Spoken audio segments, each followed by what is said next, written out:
Y estamos de retorno, amables televidentes, con nuestro siguiente invitado, el doctor Augusto Tandazo, experto en materia petrolera y jurídica. Quiero darle la cordial bienvenida. En los últimos días, la noticia de impacto ha sido la posible eliminación de un laudo que la Corte de Sucumbíos habría hecho a favor de los afectados por la compañía Chevron.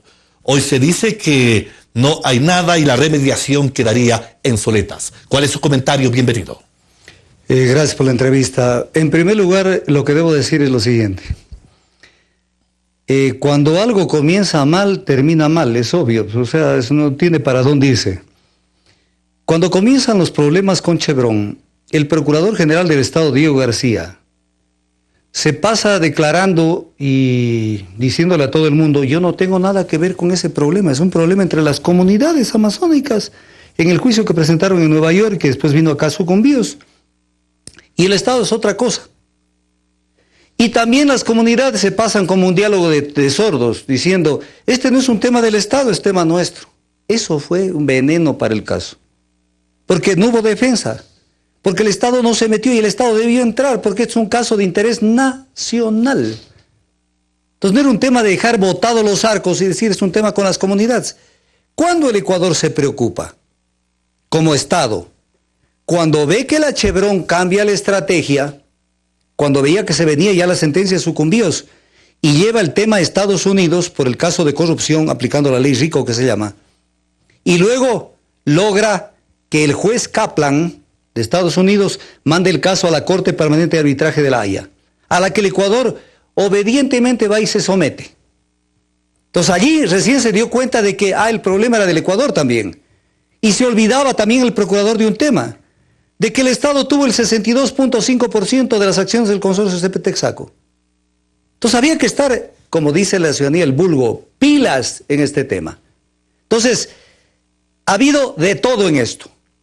Chevron alegó en su momento, es un documento de la Chevron. ¿Dónde está la cámara? Ahí. Es un documento de la Chevron, no es mío. Y cuando apelaba la sentencia de Sucumbíos, dice: únicamente Texaco aceptó someterse a la jurisdicción del Ecuador. Y Chevron no es la sucesora legal de Texaco. Tesis de la Chevron. Y pese a tener esa tesis, ¿qué es lo que pasó? Se le pagó $112 millones a la Chevron por el otro caso, el Chevron 2, que era el caso de los problemas litigiosos en el Tribunal Fiscal. 2 Chevrones. La que dice: soy sucesora legal de la Texaco para cobrar, y no soy la sucesora legal de la Texaco para no cumplir con la remediación. Aplican el Tratado Bilateral de Protección de Inversiones, que exige el consentimiento de las partes. Entonces, aquí viene la pregunta del millón. ¿Qué consentimiento diste para ir al arbitraje? Claro que lo diste, pues. Cuando el procurador Diego García designa al árbitro Lowe, de nacionalidad inglesa, para que sea parte del arbitraje. Ese momento se llama condición concluyente en el derecho internacional. Se aceptó el arbitraje. Y entonces te metiste en camisa de 11 varas. ¿Para qué te metiste? Y de ahí ya no salimos vivos, porque de ahí comenzó los atropellos. Pero ¿cuál fue la causa para llevar a arbitraje este tema? Los casos de corrupción en la justicia ecuatoriana. Aquí viene justamente la inquietud. ¿Por dónde aparece luego la defensa que hizo el expresidente Correa, contratando, importando artistas para dar a entender de que habían las manos sucias de la Chevron manchado el oriente ecuatoriano?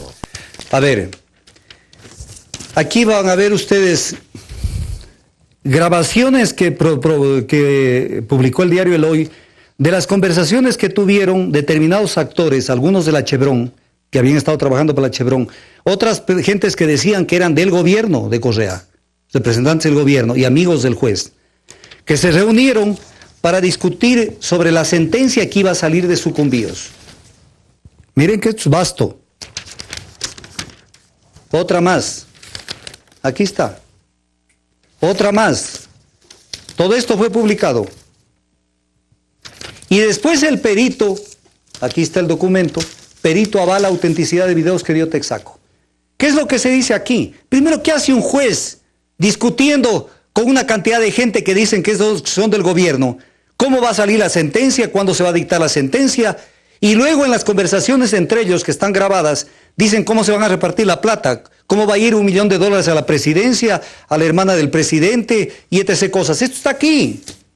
Esto fue la puerta de entrada a la lesta. ¿Y qué hizo el Estado ecuatoriano y la justicia para atacar esto? Para demostrarle al mundo que la justicia en el Ecuador sí existía. ¿Qué hizo? Nada. Archivaron todo. ¿Por qué? Porque habían nombres de altas personalidades del Estado vinculadas. Eso había que investigarlo. ¿Y están hechas públicas de esos nombres? ¿Cómo? ¿O serán los procesos los que vayan desnudando? Pero ¿qué procesos se archivaron? Si el tema era que la justicia estaba capturada por la gente de Correa. Porque es el gran tema de todos los gobiernos. No es que llego a la presidencia, no, llego a la presidencia, pero tengo que tener la Contraloría, la Fiscalía, el Consejo de la Judicatura, las Cortes a mi nombre. Todos los gobiernos quieren, incluyendo el actual. Mire esta declaración de Diego García del 2015, cuando defendía, porque Chevron decía, hay problemas en la justicia ecuatoriana. ¿Qué dice el funcionario? El funcionario dice, esto es para que se ría todo el Ecuador.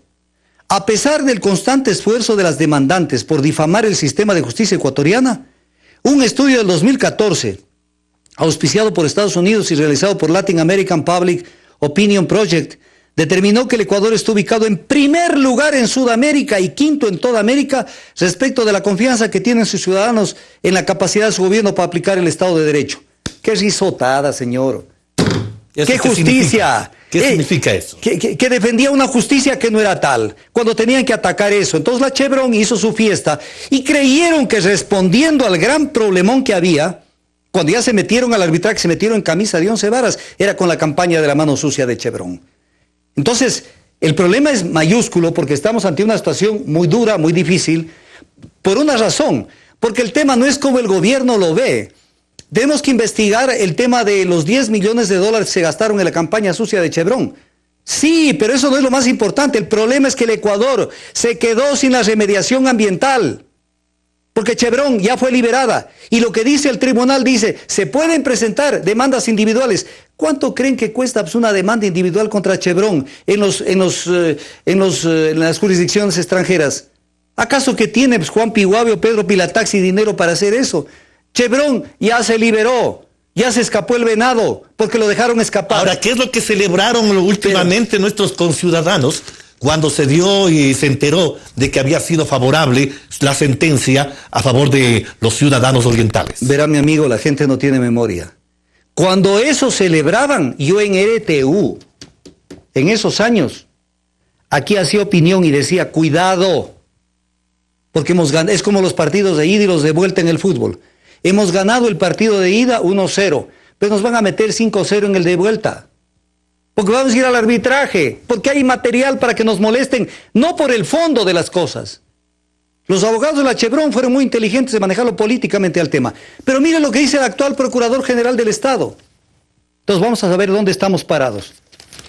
Con estos arbitrajes írritos, con los cuales le meten la mano al bolsillo de los países pobres, nos afectan. Pero ¿qué dice sobre esto el Procurador General? Un juicio no se gana ni pierde en el arbitraje. ¿En dónde estás, pues, hijo? ¿Dónde se gana entonces? ¿Dónde se gana y dónde se pierde? ¿Qué estás esperando con la sentencia? Ahora estás llorando. No se gana ni se pierde. Luego dice, cuando se inicia un proceso se tienen las mismas posibilidades de ganar o perder. Mentira. Con ese procurador que comienza de esta manera, no entiende cómo está armado el arbitraje internacional. Primero, no le aplican la ley ecuatoriana, la ley del país donde se ejecutó el contrato. Segundo, nombran el árbitro dirimente para hacer el 2-1 o a veces el 3-0 en las sentencias. Con las sentencias violan los contratos, los acuerdos y todo lo que se hizo con el Ecuador. Por ejemplo, en este caso, que no se cumpla la sentencia de sucumbíos. Pero mire esto. Dice, era una posición política cuando le preguntan sobre los tratados bilaterales de protección de inversiones, que son la puerta para entrar a los arbitrajes. Era una posición política para decir que los tratados bilaterales de protección de inversiones eran malos. Pero ¿política de quién? ¿Posición política de quién? De los que atacan este tipo de tratados como yo, que digo que son para facilitar una justicia privatizada en el exterior que defiende a las transnacionales y crear un régimen de impunidad, para que ellos hagan lo que les venga en gana.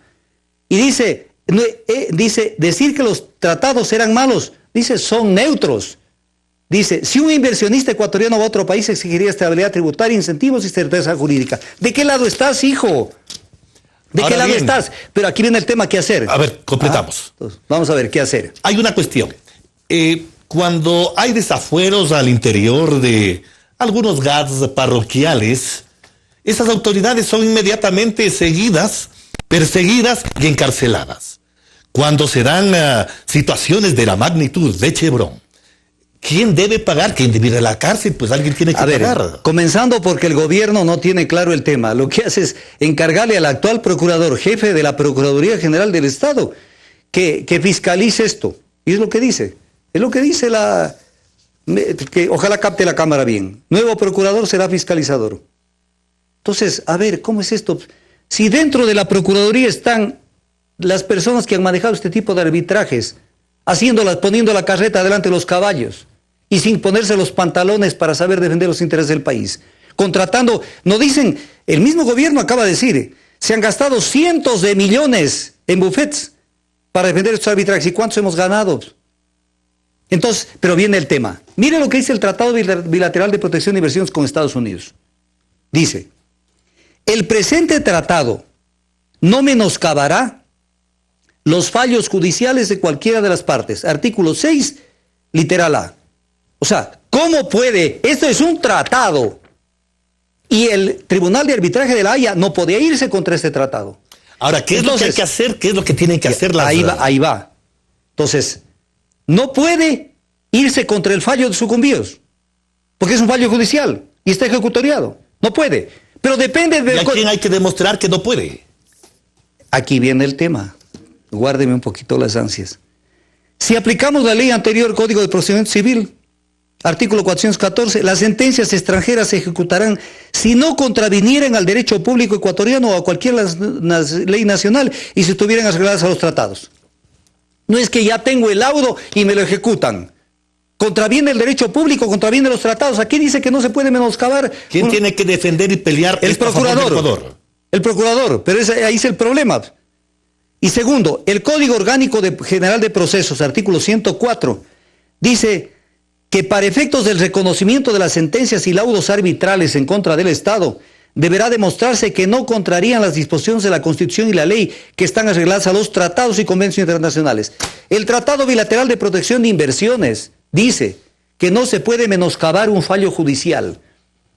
México, para ponerle un ejemplo, cuando tuvo un arbitraje con una compañía transnacional petrolera por un contrato para la perforación en Campeche, dijo, no puedo ejecutar ese laudo. Y no se ejecutó. Y no se ejecutó. Hay jurisprudencia internacional entonces. Pero claro, pero siempre y cuando tenga una capacidad testicular suficiente como para poder pelear, no solamente con los testículos, sino también con el cerebro. Pero cuando nos demuestren que realmente los abogados del Estado están de parte ecuatoriana, le voy a poner un ejemplo. En el IVA petrolero, perdimos el IVA petrolero y consta en el laudo. Dice, de los 3 testigos que presentó el Ecuador en ese proceso arbitral, 2 testificaron a favor de Occidental, Exploration and Production Company. ¿Cómo íbamos a ganar el arbitraje si los abogados del Estado, de la Procuraduría General del Estado de ese entonces, en esto estaba José María Borja, presentaron testigos que fueron a testificar en contra? El testigo siempre es de parte.